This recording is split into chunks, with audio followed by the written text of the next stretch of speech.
আসসালামু আলাইকুম dear learners, আশা করি তোমরা সবাই ভালো আছো এবং সুস্থ আছো। আমরা বিগত ক্লাসটা করেছিলাম, সেটা হচ্ছে নাউন চেনার উপায়সমূহ, রাইট? আজকে আমরা যে ক্লাসটা কন্টিনিউ করব সেইটা হচ্ছে যে পজিশন অফ নাউন। অ্যাকচুয়ালি সেন্টেন্সের নাউন কোথায় কোথায় বসে এইটা আমাদের জেনে রাখা অত্যন্ত জরুরি।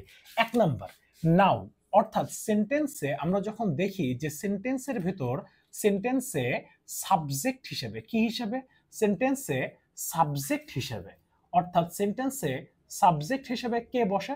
সাবজেক্ট হিসেবে নাউন বসে। নাউন বসে। একটা জিনিস মাথায় রেখো যে একটা সূত্র, সাবজেক্ট অবজেক্ট যেখানে, নাউন প্রোনাউন সেখানে। সেন্টেন্সের সাবজেক্ট হিসেবে কে বসে? নাউন বসে। এখন দেখো আমি বলতেছি যে David is my own brother. David is my own brother. এইখানে লক্ষ্য করো যে এখানে ডেভিড কিন্তু আমার বাক্যে কি? নাউন। এবং এই জায়গায় যে ওন ব্যবহার করা হয়েছে না, এই ওনটাও কিন্তু আমার কি হচ্ছে? নাউন না। এই ওনটাকে আমরা বলি এমফ্যাটিক অ্যাডজেক্টিভ, অর্থাৎ সে আমার আপন ভাই, এইটা ব্যবহার করা হয়ে থাকে। সো যখন অনেক বেশি জোর প্রদান করার ক্ষেত্রে আমরা কি ব্যবহার করে থাকি? ওন ব্যবহার করে থাকি। দুই, এখন সেন্টেন্সের সাবজেক্ট হিসেবে, সেন্টেন্সের অর্থাৎ সাবজেক্টের কমপ্লিমেন্ট হিসেবে কি হিসাবে?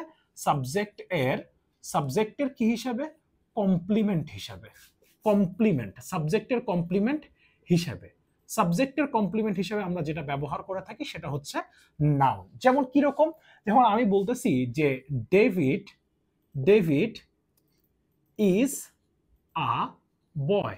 David is a boy. এই যে ডেভিডের কথাটা বলতেছি, ডেভিড ইজ আ বয়, এখানে বয় কিন্তু আমার অবজেক্ট না, কারণ আমি এটাকে অ্যাক্টিভ থেকে প্যাসিভ করতে পারবো না। এই বয়কে আমরা সেন্টেন্সের সাবজেক্ট হিসাবে ব্যবহার করতে পারবো না।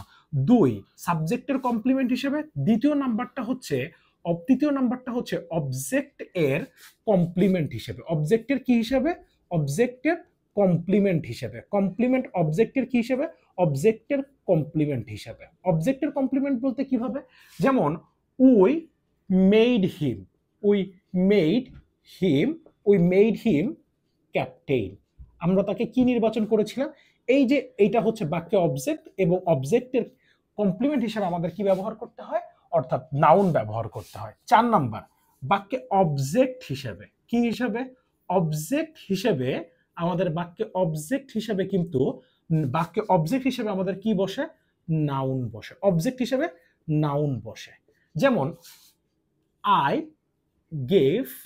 I gave him a letter। অর্থাৎ এখানে কিন্তু I gave him a letter দুইটাই কিন্তু আমার বাক্যে অবজেক্ট, অর্থাৎ নাউনের কমপ্লিমেন্ট হিসেবে। 5 নাম্বারটা একটু লক্ষ্য করো যে the plus dash of plus noun. The এবং অফের মাঝখানে কিন্তু আমাদের সবসময় যেটা বসে সেটা হচ্ছে কিন্তু নাউন। যেমন the development of our college, অর্থাৎ দা নাউন, অফ নাউন। আরেকটা আমি এই সাইড থেকে একটু মুছে নিতেছি, একটু লক্ষ্য রাখো যে এই জায়গা থেকে আমি একটু মুছে নিলাম, ঠিক আছে? নিয়ে লেখো যে আর্টিকেলের পরে, অর্থাৎ আর্টিকেলের পরে একটু বিস্তারিত ক্লাস করব আমরা। দেখো আর্টিকেলের পরে যদি একটা শব্দ থাকে, আর্টিকেলের পরে যদি একটা শব্দ থাকে, তাহলেও সেটা আমাদের কি হিসাবে নেয়? নাউন হিসেবে। যেমন হি ইজ আ বয়। আর্টিকেলের পরে কয়টা শব্দ আছে? একটা। আর্টিকেলের পরে যদি একটা শব্দ থাকে তাহলেও সেটা নাউন। এই আর্টিকেলের পরে যদি দুইটা শব্দ থাকে, যেমন তাহলে আমাদের আর্টিকেলের পরে দুইটা শব্দ থাকলে আমাদের কি হয়? He is a good boy. এই যে দেখো গুড বয়, শেষেরটা আমাদেরকে কি হিসাবে ধরতে হবে? নাউন হিসাবে ধরতে হবে। আবার চিন্তা করো আর্টিকেলের পরে যদি তিনটা শব্দ থাকে, অর্থাৎ ডিটারমিনার সহ যদি চারটা শব্দ থাকে, he is a very good boy, তাহলেও শেষেরটাকে আমাদের কি ধরতে হবে? নাউন ধরতে হবে। মাথায় রেখো, যদি আমরা কখনো তিনটা জিনিসকে যদি দেখি, তার মধ্যে কি কি? একটা হচ্ছে যে জেরান্ট ইনফিনিটিভ এবং পার্টিসিপল। জেরান্ট ইনফিনিটিভ এবং পার্টিসিপল যদি বসে তাহলেও সেটা আমাদের বাক্যে কি? সাবজেক্টের কাজ করে থাকে। যেমন আমরা বলতে পারি যে walking is good, walking is good for health, walking is good for health, হাঁটা স্বাস্থ্যের জন্য ভালো। আবার এই ওয়াকিংকে আমরা যদি বলি তাহলে বলতে হয় to walk is good for health. এই যে ইনফিনিটিভকে আমরা কি হিসেবে ব্যবহার করলাম, অর্থাৎ সাবজেক্ট হিসেবে ব্যবহার করলাম। এখানে কিন্তু সরাসরি কাজ বুঝায় দেয়, মূলত কাজের নামটাকে প্রকাশ করছে, অর্থাৎ সুইমিং ইজ গুড এক্সারসাইজ, ঠিক আছে। আচ্ছা, আবার to swim is good exercise, অর্থাৎ এই ক্ষেত্রে আমরা এটাকে কি হিসেবে ব্যবহার করতেছি, নাউন হিসেবে।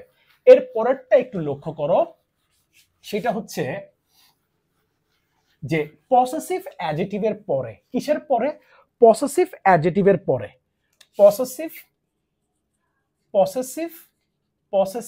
অ্যাডজেক্টিভ, অর্থাৎ পসেসিভ অ্যাডজেক্টিভ কোনগুলো, পসেসিভ অ্যাডজেক্টিভ হচ্ছে মাই, তারপরে আওয়ার, তারপরে ইয়োর, হিজ, হার, হ্যাঁ, এরপরে কি আছে, দেয়ার, ঠিক আছে, ইটস, ইটিসি এর পরেও আমাদেরকে কি ব্যবহার করতে হয়, যদি একটা শব্দ থাকে তাহলে সেটা কি, নাউন। যেমন দিস ইজ মাই পেইন, মাই বুক, ঠিক আছে, আওয়ার স্কুল। সো আর্টিকেলের পরেও যদি একটা শব্দ, অর্থাৎ পসেসিভ অ্যাডজেক্টিভের পরেও যদি একটা শব্দ থাকে, চোখ বন্ধ করে আমরা কিন্তু দেখতেছি সেটা কিন্তু কি হচ্ছে, নাউন।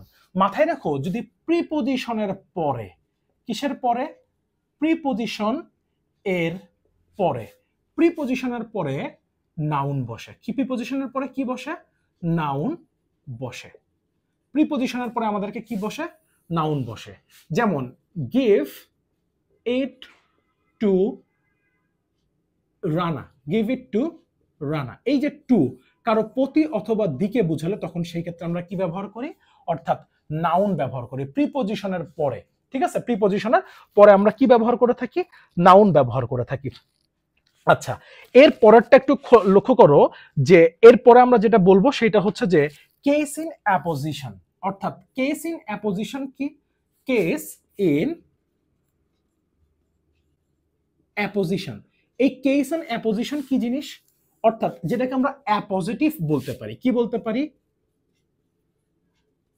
অ্যাপোজিটিভ বলতে পারি। এই অ্যাপোজিটিভ আমাদেরকে কি করতে হয়, অ্যাপোজিটিভ আমাদের কিন্তু অর্থাৎ নাউন বসে। যেমন আমি যদি বলি যে তৌফিক, ঠিক আছে, টিচার অফ TEA, অর্থাৎ তৌফিক English aid is teaching continue, বা ইজ আপলোডিং, দাও এখানে সবচেয়ে বেটার হয়, uploading videos continuously. So continuously এবং কন্টিনিউয়ালির মধ্যে পার্থক্য হচ্ছে, কন্টিনিউয়াসলি মানে হচ্ছে অবিরাম, আর কন্টিনিউয়ালি যখন আমরা বলবো তখন সেটা আসে যে সবিরাম, অর্থাৎ চলমান আছে, অর্থাৎ ধীরে ধীরে, অর্থাৎ ব্রেক নিয়ে নিয়ে চলতেছে, তখন সেক্ষেত্রে আমরা ব্যবহার করি কন্টিনিউয়ালি। সো এই যে টিচার অফ, সরি, ভার্ব ওয়ার্ডের সাথে আর অথবা ও আর যুক্ত হইলে ভার্ব ওয়ার্ডটা কি ওয়ার্ডে পরিণত হয়ে যায়, নাউন ওয়ার্ডে, টিচার অফ টিএ। এই যে এখানে যে টিচার অফ টিএ, এইখানেও কিন্তু এইটা আমার মূলত নাউন হিসেবে ব্যবহার করা হয়েছে। এখন এই জায়গায় একের অধিক শব্দ আছে, তাই সেটা আমাদের কি হচ্ছে, অর্থাৎ নাউন ফ্রেজ হয়ে যাচ্ছে, কি হয়ে যাচ্ছে, নাউন ফ্রেজ, অর্থাৎ এইটা নাউন কি ফ্রেজ হয়ে যাচ্ছে। সো এইগুলা ক্ষেত্রে মূলত হচ্ছে হলো আমার যেগুলা বসে থাকে এগুলো হচ্ছে নাউন প্রাধান্য পায়, কি প্রাধান্য পায়, নাউন। সো এই ছিল হচ্ছে হলো পজিশন অফ নাউন নিয়ে আলোচনা। এর পরবর্তী ভিডিওতে নতুন কোন একটা ভিডিও নিয়ে দেখা হচ্ছে, ততক্ষণ ভালো থাকো, সুস্থ থাকো, আসসালামু আলাইকুম।